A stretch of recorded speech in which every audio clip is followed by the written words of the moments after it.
Hey, it's Ryan, and I'm here with Dan Tudge, executive producer of Dragon Age Origins. Dan, how you doing? I'm doing wonderful. Yeah, wonderful. Thanks. Thanks for taking some time with us. Let's talk a little bit about Dragon Age. Today we were talking a lot about the story and a lot about just kind of the moral decisions that there are in Dragon Age. That's kind of been a popular thing recently. You got Fallout 3 and Fable 2 kind of leaning heavily on the moral decisions. How does Dragon Age kind of differ in how it implements that stuff? Well, I think a lot of the moral choice really supports the entire tone of the game, which is a very dark, heroic fantasy. So it's very gritty, very mature. These are decisions that you'd face in the real world that are difficult to make. And I think that's what's really great about them is there's no clear black or white.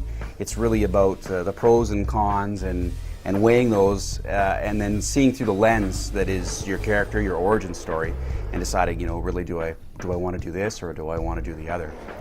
And of course, there's the party members too, because they may not necessarily approve of what you're doing. So. Let's talk a little bit about kind of the morality when it comes to the party. Now, you're dealing with a group of characters, and they've all kind of got different priorities, and it seems like the actions that you take in the game, in the story, will kind of affect how they view your character. Talk to us a little bit just about how that works. Well, there's a party approval system built right into the game, so you can actually monitor how the characters are approving or disapproving of you. And so by doing that and in changing the way you behave to them, the decisions that you make, their approval will either go up and down. Now, if it gets low enough, they may actually leave your party and may not want to be a part of what you're doing. But if it gets to a nice spot, gets to a good, healthy spot, and that's different for every character, new things like specializations might open to you, new training, new ability for those characters, of course, quests, side quests, random encounters. And of course, if it's at just the right spot, it may even lead to a romantic relationship. Oh, excellent. So a little Mass Effect callback there. Full digital nudity. Imagine. Well, as always, tasteful. Spiritual successor to Baldur's Gate is something that's been said, kind of referring to Dragon Age. Do you fear that maybe kind of creates too many expectations about what this game is all about? And are people going to be expecting like a super hardcore kind of throwback old school RPG?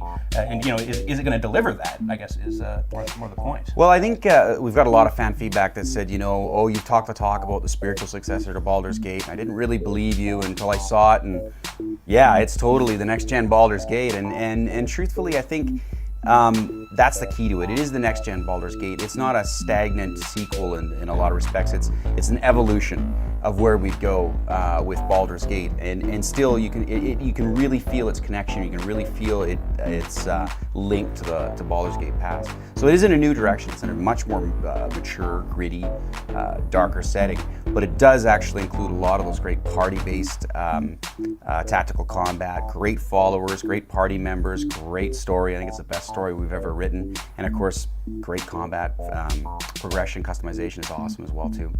What kind of separates the original fiction behind Dragon Age from your Dungeons and Dragons? What keeps it, I guess, from being kind of just a royalty-free D&D? Well, I think the dark heroic direction for sure. The maturity of the setting, the grittiness of the setting. It's definitely a lot more low fantasy. It's a lot less high fantasy.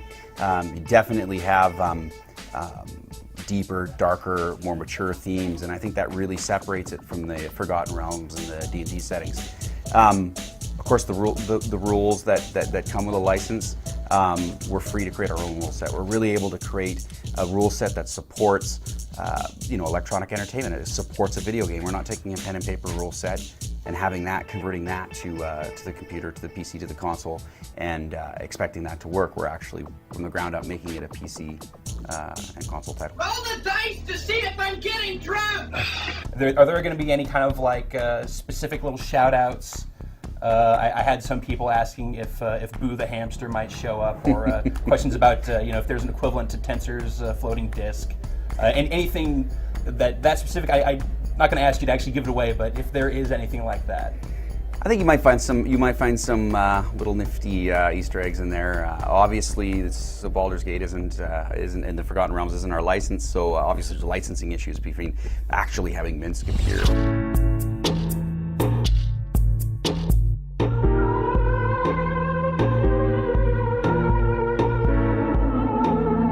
But I think people will find some things oddly familiar, and I think But I can tell you throughout the entire playing of the game, especially when you get into that tactical view and you're moving your party around, you really have a deja vu moment with Baldur's Gate. You really, really do. And a lot of people do. Get me out of this! It's too much! We definitely, as a spiritual successor of Baldur's Gate, we targeted it as a PC title first and foremost.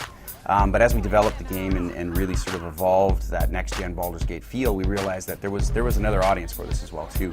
It is a lot more accessible than a lot of the core old-school games have been in the past, and I think it's really lending itself to the console as well too.